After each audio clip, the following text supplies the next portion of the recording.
Afternoon, everyone. I'm so pleased to see so many of the interns here and so many young men. These are really bold young men who would show up on their first week as a heritage intern at the Conservative Women's Network event. There are some men in our building who have worked here for decades who have yet to make an appearance at the Conservative Women's Network. So I will shame them by telling them how many young men came. We're in for a treat today. I'm really pleased to be co-hosting the Conservative Women's Network this lunch. The regulars will notice that Michelle Easton is not here. She's in California. So we're so pleased that Laurel Conrad, the program director for Clare Boothe Luce Policy Institute, is our co-host. I'm Bridget Wagner. I direct coalition relations here at Heritage. And I think we're in, as I said, for a real treat. We're joined by the popular author, columnist, and speaker, Marybeth Hicks. And today she's going to be talking about parenting in America, shaping our future from moment to moment. Marybeth has spent more than a dozen years writing from the intersection of parenting and culture. Her column, Teachable Moments, is featured in Catholic Digest magazine, and she appears regularly on EWTN's Sunrise Morning Show with Matt Swain. Some of us here in DC may recognize her name for the stint, her 9-year stint, writing a culture column for the Washington Times. We wish you would pick that up again.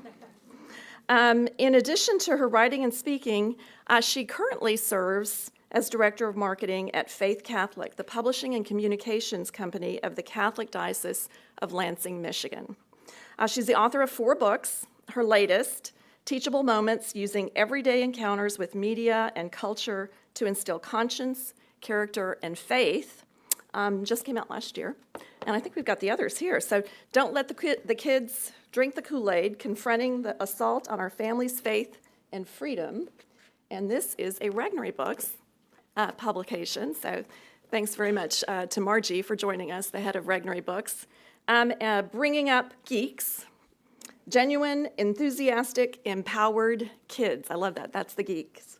How to protect your kid's childhood in a grow-up-too-fast world. And the perfect world inside my minivan. How many minivan families are there in the audience? Probably quite a number. So thanks for bringing the books. I really appreciate that. As you can imagine, Marybeth is called on frequently by the media to comment on cultural issues, and her appearances include on Fox News Channel's Hannity, Fox and Friends, Christian Broadcast Network's 700 Club, and EWTN's The World Over, and dozens of national and radio television programs, including those hosted by Sean Hannity and Dennis Miller, Laura Ingraham, Jim Bohannon, Hugh Hewitt, G. Gordon Liddy, Brian Kilmeade, and a lot of others. I noticed she tweeted out a shout out to her buddy Hugh Hewitt during the presidential debate. You'll know he was one of the questioners. Marybeth began her career as a writer in the Reagan White House. Later, she was a communications specialist in educational, healthcare, and the corporate sectors. She's a graduate of Michigan State University, and she serves on the advisory board of another great organization, Parents Television Council. They seek to promote decency on the airwaves. After 15 years leading a very active life in Lansing, Michigan, Marybeth and her husband, Jim Hicks, pulled up stakes this summer with their last one in the house going off to college, and they moved to Savannah, Georgia. So they are the proud, very proud parents of 4 kids, the youngest now, a freshman in college. So please join me in welcoming Marybeth Hicks. Thank you. When I saw everybody streaming in, I do with that thing that speakers sometimes have to do. You got to recalibrate real quick because the audience doesn't look like what you expected. So, because I never really thought of doing a parenting talk for so many 22-year-old guys. I mean, but you know what better time? I think it's perfect timing, yeah. So, but I do want to talk not just about parenting, but about our culture that we live in and how we can be more effective as parents and grandparents. We have those here today, as friends and family members, and as future parents, because I think a lot of you probably are in that category, and it's never too soon to imagine what kind of parent you would be. Our nation needs you to think about that. That's kind of a big key. as Bridget said, I have spent a better part of the last dozen or so years at this intersection I like to call between parenting and politics. And just sort of an odd place to be, but it turns out parenting has become a really political thing.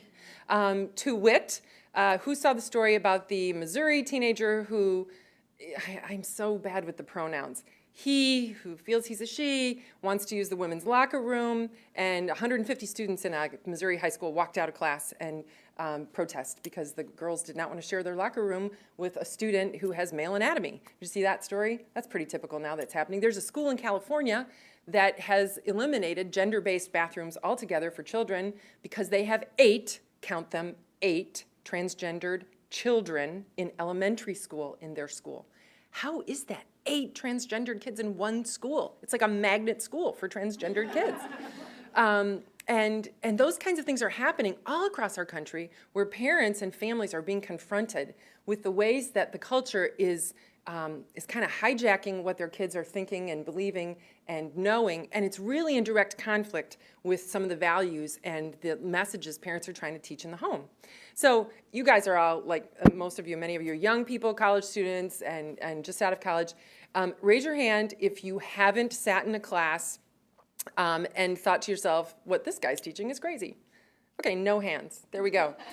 Because you are being confronted all the time, especially at the college level, with messages that are very politically driven, agenda driven, and they're meant to change your thinking and help you join kind of the army of the left to become part of a machine that's going to churn out people who think the way they think. The thing is, it's happening at as young as kindergarten, and that's what parents are really confronted with today. And what you, those of you who are young and are not in the parenting business yet, will be confronted with always. For us, for my generation of parents, it's kind of new. You know, your kid comes home with some sort of assignment and they're supposed to write about why capitalism is bad, and you're like, this is shocking. Capitalism isn't bad. Who told you that? Your children will always grow up to be told that capitalism is bad. That's start with the premise that if you come into your life as an adult, as a conservative, someone who has some principles and beliefs that you hold true, they're going to be challenged in all the places where you and your family will operate. So first of all, I want to address the fact that I did write this really great book called Don't Let the Kids Drink the Kool-Aid, which Margie published for me, and I'm so grateful. When I did the research for that book, though, I learned so many things about the young generation of people today. And that is, you know, when Barack Obama became a senator and he announced from the floor of the Senate early on, the culture war is over. Like, that's so 90s. You know, I hate to say this, I agree with this guy, but I agree with that. He was right. The culture war is kind of over. We lost. We are losing, or we have lost. But the way and that was my premise. Did we lose? Have we lost? And so I started doing research about the young generation, my children's generation, and they range now in age from 26 down to almost 18.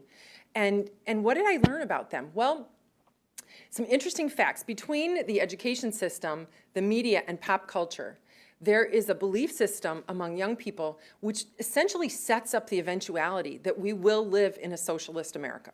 Because the way most young people think, not you guys, because of course you're the smart ones.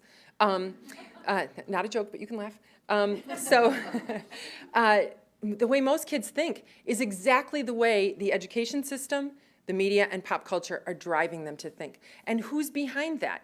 Well, if we kind of just peer behind the curtain, we see that the academy, where teachers go to learn to teach, the education colleges in this country, are home to some of the most radically liberal people in the academy.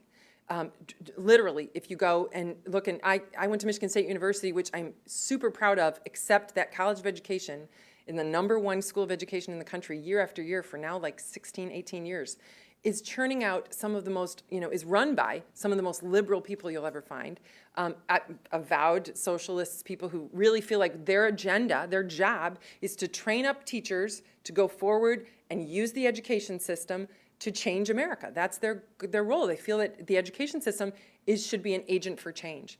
And so this is why what we have, and of course, we see that Common Core coming down the pike looks like it's some great system for creating a more fair education system across America. But really, it's a great way to make all of education towards the same driving agenda.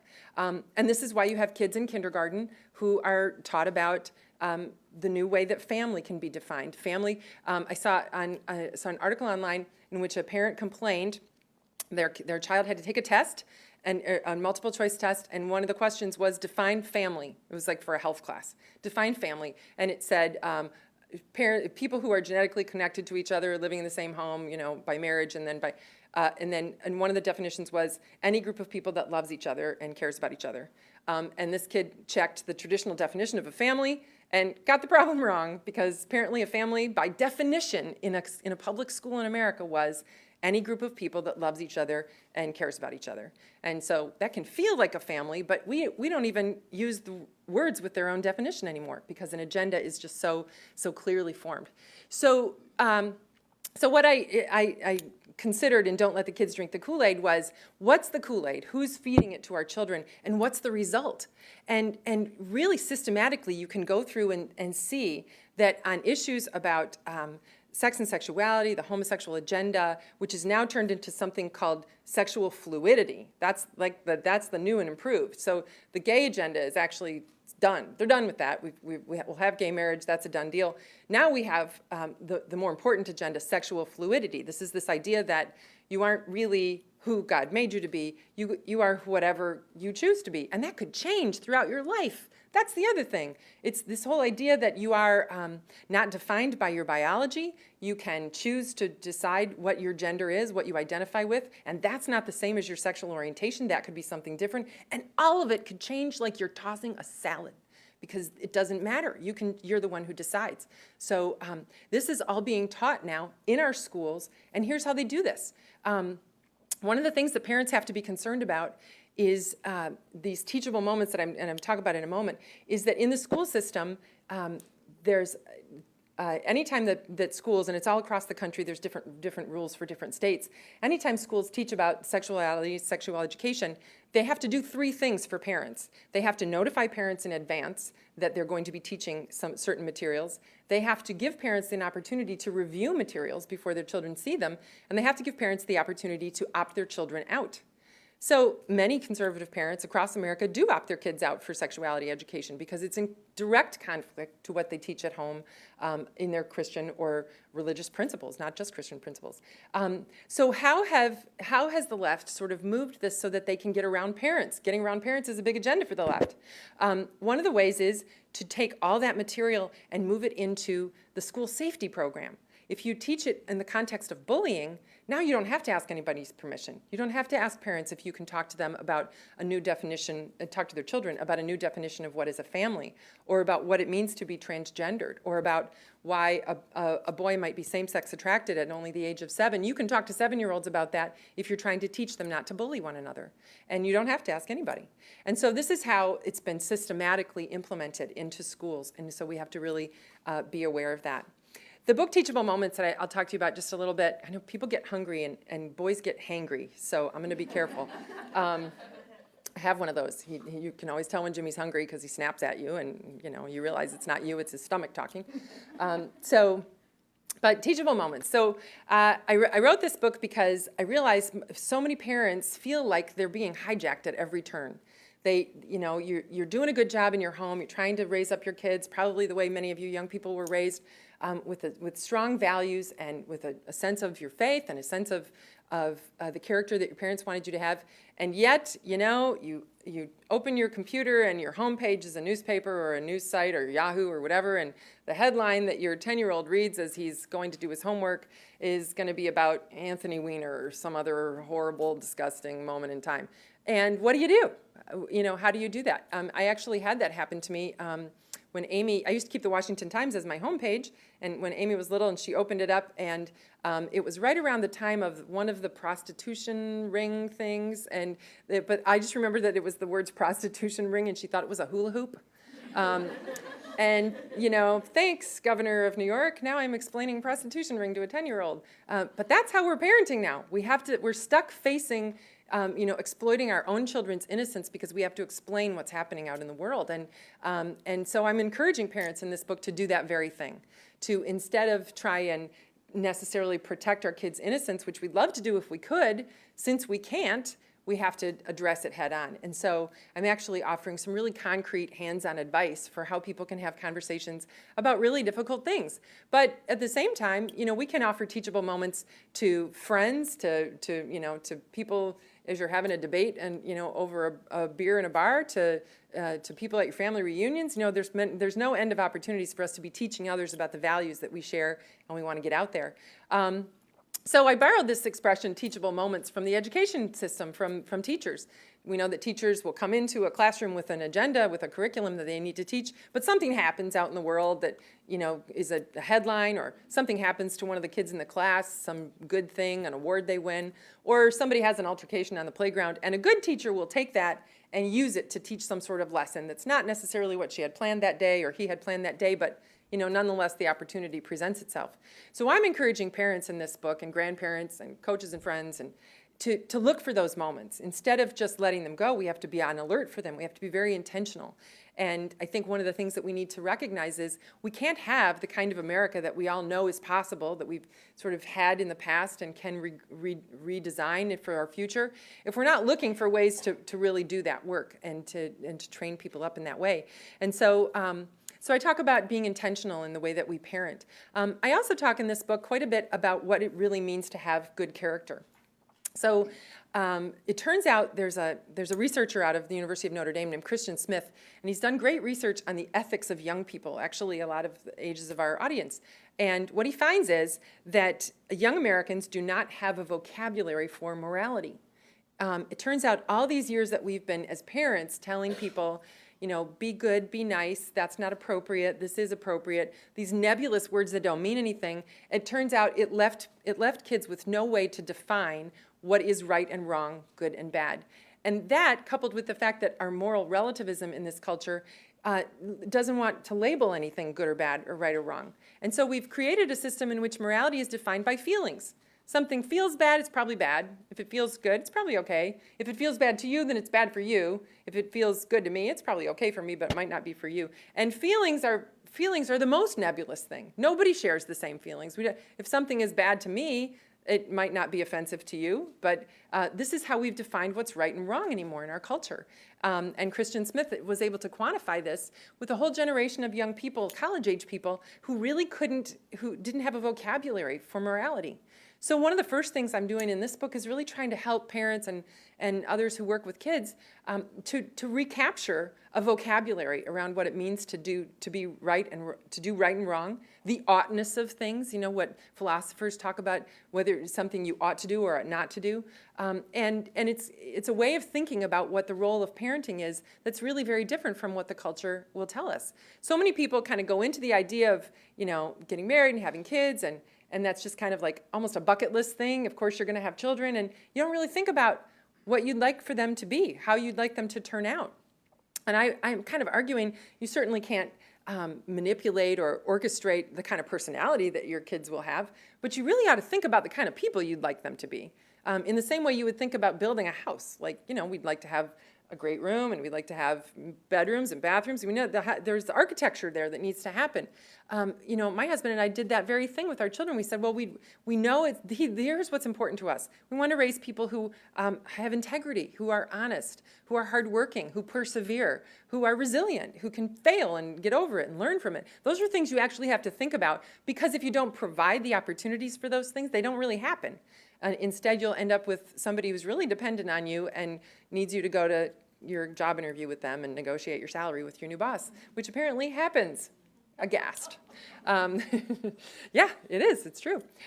So we want to have that vocabulary for what it means to have good character. I actually put a list of words, alphabetized list of words in this book that parents could learn so they could start to really address the issues with their kids and say, I really like to see how determined you are. I really like how you persevered through this problem. I really, it troubles me to see that you are wavering on your ethical behavior in this situation, and really have those conversations.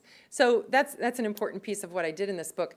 And then I kind of took 6 or so areas of life that parents encounter: family life, friendships, the media, Sports, turns out that's a big place where parents can have a lot of progress.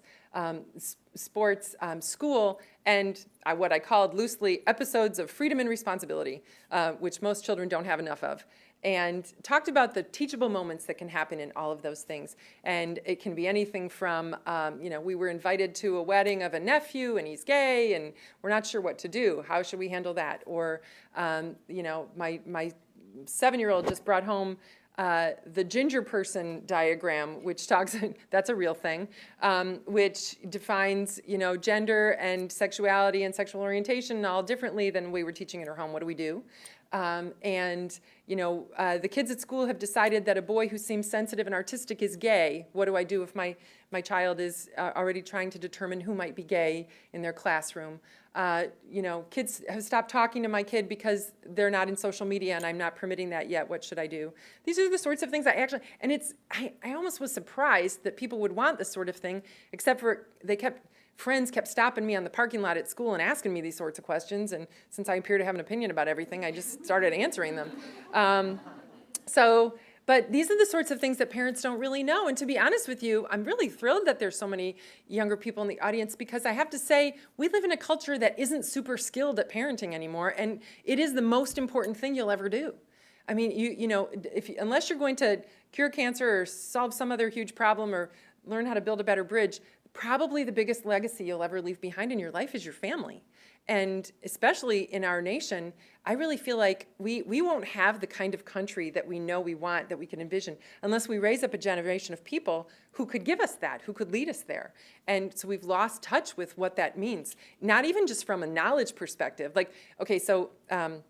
One of the things I learned in researching these books, the government quantifies what kids know about government and social studies and science. They take these big tests, and the Department of Education can give you stats on this. So one of the things I learned shocked me, but I don't know why. I should have known this. Only about a third, or 31%, of high school seniors could tell you, as of a couple years ago, where the government gets its money.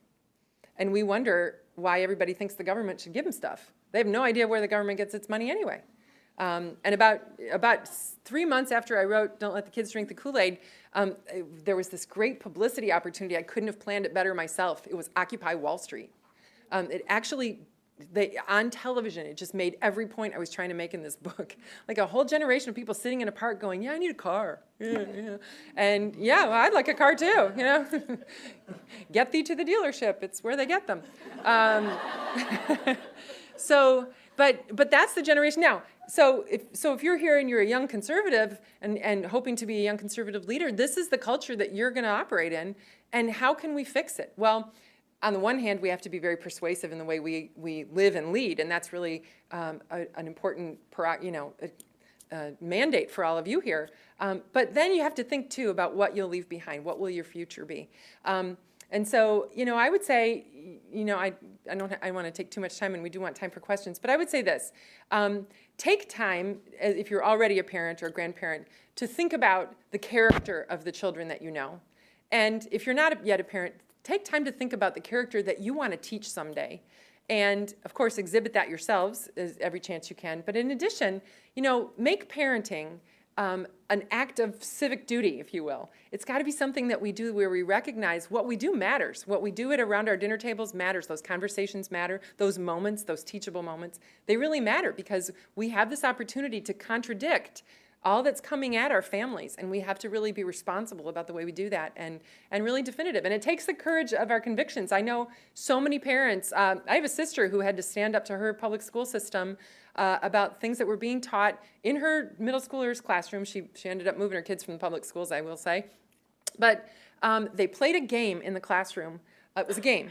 It was a white privilege game in which everyone stood in the back of the room. And then the teacher said, take 2 steps forward if your parents went to college. Take 3 steps forward if you speak another language in your home. Take 2 steps backwards if that language is Spanish. And they go back and forth and back and forth. And so by the end of it, all the white people were up in the front of the room, and the black and Hispanic kids were in the back of the room. And this teacher basically taught these children how to think divisively about one another because of their diversity, instead of celebrating their unity. It was the most horrible thing. And just complete. Now, and that's the sort of lesson plan you really can't contradict. You can't go in and say, stop teaching, this kind of bias to my child. The kids in the class, to their credit, were horrified. They said, that's not true. We're all here together in this school. We all have opportunity. Where some of our best students are people you have standing in the back of the room. That makes no sense. Oh, well, statistically, this is America. This is the culture that you're coming up in, and this is what you have to know. So instead of teaching young people how to throw all that out the window and say, we'll have none of it, it was indoctrinating them to accept this is the status quo, and you're part of it. And to make the minority children feel terrible, to make the white kids feel terrible. Everybody felt terrible after this lesson. And this is happening in American schools. And it's stuff that's coming out of our colleges and universities and being taught to teachers. This is how you teach. So, the point, we're at a very critical point when we have to pay attention and look and say, these are the choices these are the lessons that we have to have a moment ready for. And we have to be prepared to know what we want to say about that. So we don't have to look very far for what that would be. So I really appreciate, especially so many young people here. I feel like you guys are really setting you up for success. This is good. Now you just have to find somebody to marry and have kids with. But you're all a good-looking group, so I don't think that's going to be a problem. But I do want to have a little bit of time to have a conversation with any of you. And if you're not a parent yet, that's okay. You're entitled to an opinion. You can have one anyway. So any questions or comments from anybody? Yeah.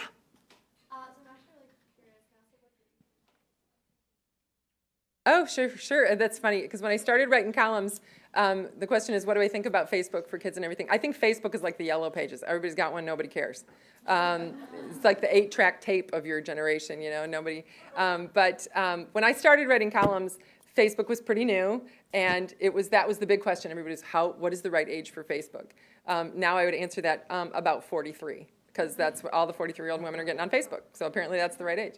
But what I think is this, and my opinion about this had to morph through the years of my parenting, just as the technology reared its head in my home, and I had no way around it. I think that it is a fact of life. The way we communicate with one another is what it is. And so good parents are going to be the ones who adapt and who realize, media is morally neutral. The technology is morally neutral. It could be good, could be bad, could be bullying, could be evangelization, could be communicating. We have a family thread that goes on, and then there's sub-threads. The girls have a thread, and then I have one with my son and my husband, and it promotes great communication. You all have that with your families and friends as well, and it's a fact of life, but it's definitely disruptive to children in a lot of ways. And so I always encourage parents to really kind of keep it at bay for as long as you can, because really, being out there in the world and social media is the same as letting somebody just go by themselves to the mall or go someplace. I wouldn't drop a kid off in the middle of Times Square and go, here, meet all the people. It's great. Have fun. Right? So we have to recognize that there are some dangers around media. When it comes to media, here's the analogy I like best. I look at the media generally, social media and all media, like the ocean. It's beautiful. It's big. Beautiful. There's a lot of cool things in it, a lot of dangerous things in it, and you can drown. So when I bring my kids to the ocean, I'm not going to go, here, have a swim.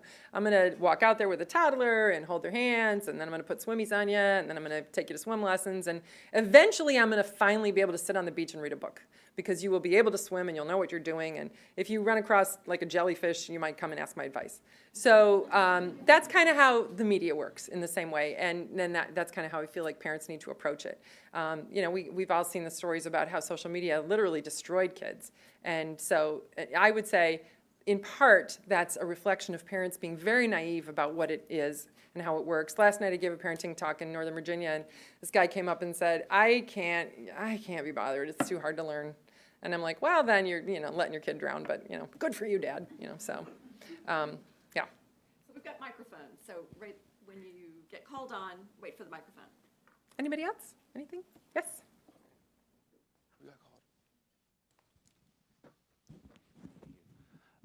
So being that this talk is kind of about the transcendence of conservative values from one generation to another, I'm wondering if you have any insight on what is the state of our generation, if you will, of new parents, who are going to have children in the schools for the next, 16, 18 odd years. What is our state, I guess? Yeah. So this is what concerns me, to be honest with you. So generally speaking, if you look at the opinions of young adults and the character of young adults that has been coming up through like a couple generations now, what you see is people who don't have a ton of, let me say this, there are certain parenting skills that I think are really lost to us. For example, like the ability to say no.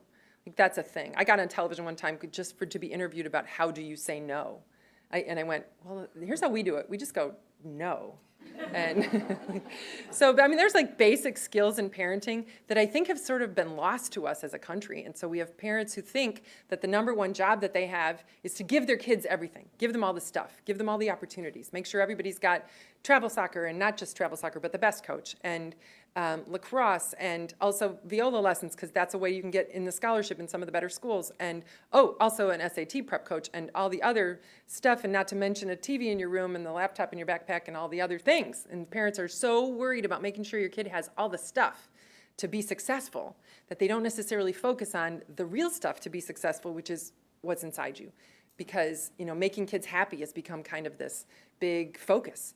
One time I was on a radio show, and my daughter was standing behind me. I didn't know she was there, and they asked me this question about what's the biggest thing a parent needs to do? Is it help them to be happy? I said, well, the first thing you have to do to help kids be happy is quit worrying about whether they're happy, because happiness is not the job. Like, you need to create an environment in which your child will learn to be content on a day when happiness is not even an option, to find joy in life when tough things are going badly, to when they fail, to be resilient, to have the character traits that will allow them to find their own happiness. I can't make you happy, and even if I could only do it for 18 years, and then my job is done.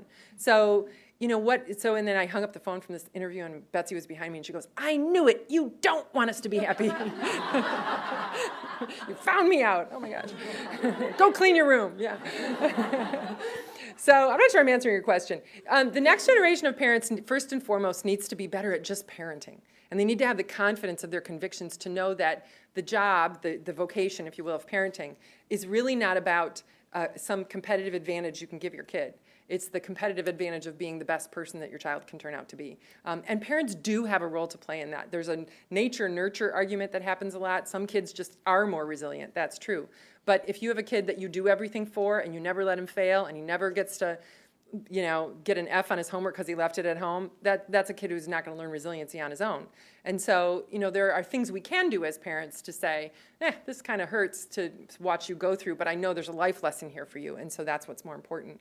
So that's the one thing. I would really hope that in the next generation, our parenting just becomes more solid and a little less lacking in confidence. There's an authority problem in a lot of homes where kids are really the center of the universe, and the parents kind of operate on the periphery, just making sure everybody's schedule gets executed on time. Well, really, the parents should be the center of the universe. The marriage should be the center of the universe. And the kids should be dancing all around it, because eventually they peel off and go away, and at the end, what you have is a great marriage. That's really what we that's like the model we would hope for. And so in that system, children are recognized as being an outgrowth of this value system that the parents are really bringing. And then beyond that, it's just being courageous enough so that when you are in this culture, you've trained up a kid, and your family is the kind of family that takes a stand, that says something. I couldn't be in more agreement if you see something, say something. It's just that I would be seeing and saying really different things. And if so I think it has to be parents like, frankly, my sister, who, when she learned about this lesson, marched into her school and said, this is horrible. What are you doing? And turned out the principal knew nothing about it. Other teachers in the department knew nothing about this lesson that was taught. And, a rogue teacher kind of going off on her own with her own opinions. And sure enough, they were able to regroup, extract an apology, talk to the kids, teach a different lesson out of that bad moment. And so, but that's because a parent had the nerve to go in and say probably an unpopular thing, to challenge a popular teacher. So I think that's the kind of thing that is really going to be facing your generation of parents, is just really, that and keeping up with car seat development. I mean, the car seats are so complicated now. I'm kind of glad I was just in one of those bucket things, but yeah. So, yes, ma'am. With the internet and all of the social media, et cetera, and with the young audience, my question is, how most of their parents probably are electronically inclined and are on the internet, know how to check the DVR, et cetera. But if they are not, they are not going to be involved with these grandchildren, the Right. children of these people. And beyond that, how many people's grandparents are still actually quite young, and I'm saying 60s, 70s, They need to get with the program and be a part of and learn these things. My mother saw me with my first iPhone. She was 85 years old, and she, about 6 months of watching me mess with that, and she said, I'm being left behind. And she got an iPhone. Yeah. And Yeah, she became that's awesome. addicted. So I encourage the grandparents, the parents, Yeah.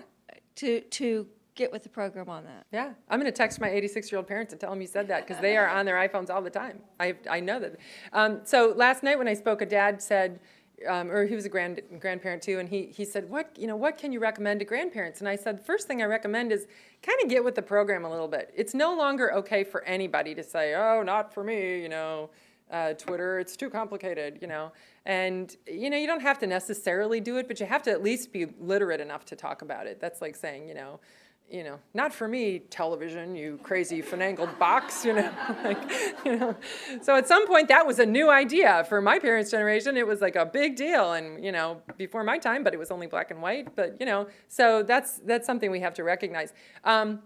But the fun thing is that when parents and grandparents figured that out, they realized that that's an avenue to relationship.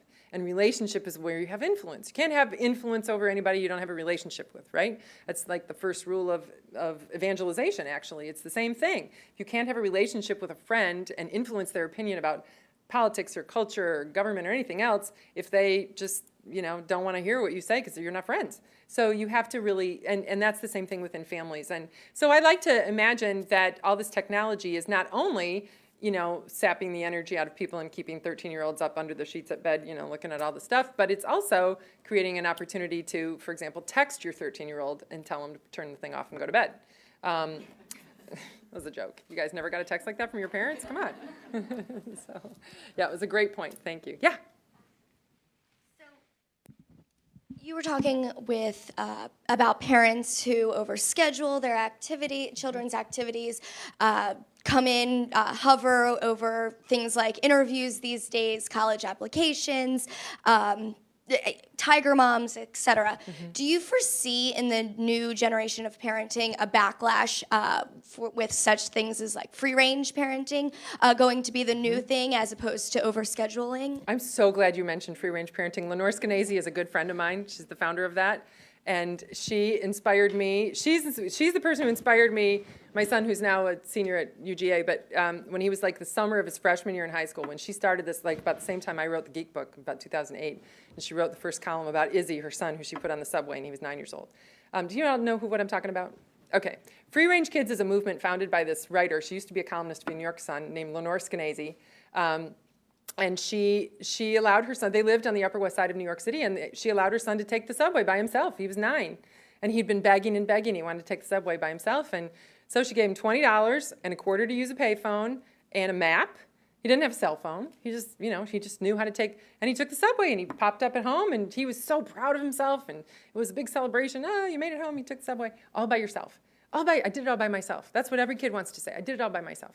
And so she was telling some friends about it and they were horrified. So she wrote a column about it in the New York Sun. And 2 days later, she was on the Today Show. She was on Dr. Phil. She is still, if you Google worst mom in America, you get Lenore Skenazy. But she turned that thing on a dime and she wrote a book called Free Range Kids. I would strongly recommend it after you've read all of these. And I actually mention it in a couple of these. And the premise of her book is that this is the safest time in human history to be a child, and the safest place is the United States of America. And the problem is we have a Nancy Grace environment where everybody thinks if you let your kid out of your sight, they're going to be, kidnapped and horrible things will happen. And she went through systematically and did all the research and statistics and everything to prove to you that you've grown up in the safest America in the world. And yet, I dare say, some of you, don't raise your hands because it's embarrassing, had parents who put those cones at the end of the driveway when you were little and wouldn't let you go further than that. Because that's a thing, right? Like around your block, like you spend all this time and money finding a house in a good neighborhood that will be safe for your family, and then you go, don't leave the yard. Like, what's the point of that? Why not just live where it's dangerous, So it's cheaper there. but so Lenore's point was, and she's winning this one. She's starting a movement. But the reason it's working and the reason people are noticing is because at the same time Lenore's movement is growing and parents are starting to realize, yeah, freedom and responsibility are how kids actually grow up. You can't tell somebody, listen, something bad ever happens, here's what you would do. You actually let them go out in the world and, something bad might actually happen a little bit, might get lost, might lose your way, you might have to ask a stranger. Turns out almost all the strangers are wonderful and nice and good and will help you. And that's what one of the premises of her whole point. But at the same time that she's been promoting this, the government intervenes at all these places with parents. You've heard about the family in Maryland whose kids were picked up in the park a couple of times and brought home. That was a mile away. She allowed her children to walk to the parents allowed their children to walk to the park and back together, a boy and a girl. And police saw them, a neighbor saw them, called the police. Police picked them up in a park, brought them home. Did you know your children were alone in the park? And the parents are like, yeah, we sent them. That's where they go play, funny enough. And, these parents were arrested twice. And actually, the Maryland legislature did pass a law confining some of CPS in Maryland's rights to intervene with parents and saying that you couldn't just, merely seeing children alone was not reason to pick them up for negligence on the part of the parents. But just today in my Facebook feed is a story Lenore put out about, it's happening up in Canada, so of course it's coming down from the north, in which a judge has declared agreement with a child protective service worker who has declared, based on her own opinion and nothing else, that a child of 8 years old may never be alone in their house.